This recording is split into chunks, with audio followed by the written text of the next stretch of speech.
I started playing piano before I can remember. As far as I can recall with conscious memory, I've always played the piano.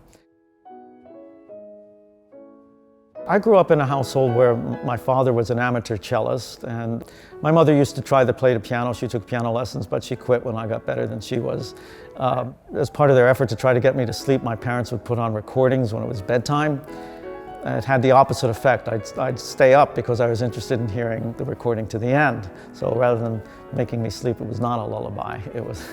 It kept me awake. So I think that I always assumed that I would be a performing musician. I felt personally very moved by music, and I felt that music was a kind of language, as it were, that I wanted to share with everyone else. I found great beauty and meaning in music, and I felt compelled, and still do feel compelled, to share it with as many people as possible.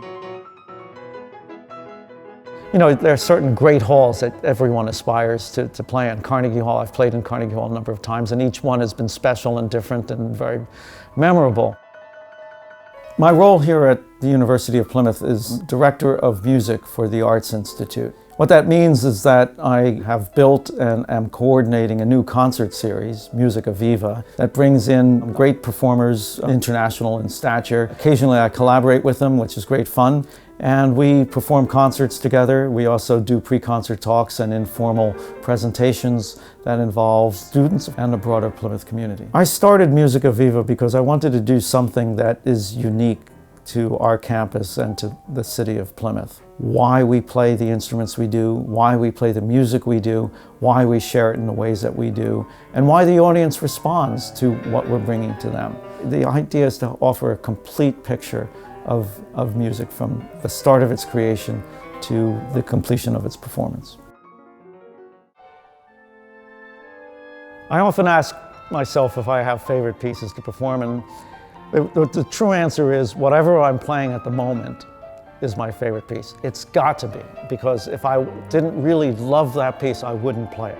I'll only play a piece if I really feel that it means something to me, and therefore I can communicate it to others. I would say that my interests in piano music are encompassing. I really do like music that's being composed today. I think it's critically important for an artist to be involved in music of his or her own time. I also think, though, that there's music, great music written, you know, in the early part of the 20th century, when there were so many changes going on in the world of art, not just musical art, but visual art as well. And the time that Beethoven was really writing, there were also huge changes afoot with the technology of the piano. The piano at that time was very different from our modern instrument. Some of them had 7 pedals instead of only 3. So there were many more things you could do with the forte pianos of Beethoven's time, and he was a great exponent of all of that, and so his music in many ways pushed forward what could be done musically and with the piano. So each period of time has really wonderful areas of richness that I like to bring to the fore. When I perform, my concentration is total. If someone were to tap me on the shoulder and ask me what my name is, I might not hear the question, and I certainly wouldn't, even if I did hear the question, I certainly wouldn't be able to answer the question because I can't talk when I'm playing. I remember being frustrated by striving to get better and trying to learn more, and I still feel that way. You can always do something better, but then you have to ask yourself the question, how does a painter know when to put the paintbrush down? Well, you can always add one more brush stroke, maybe.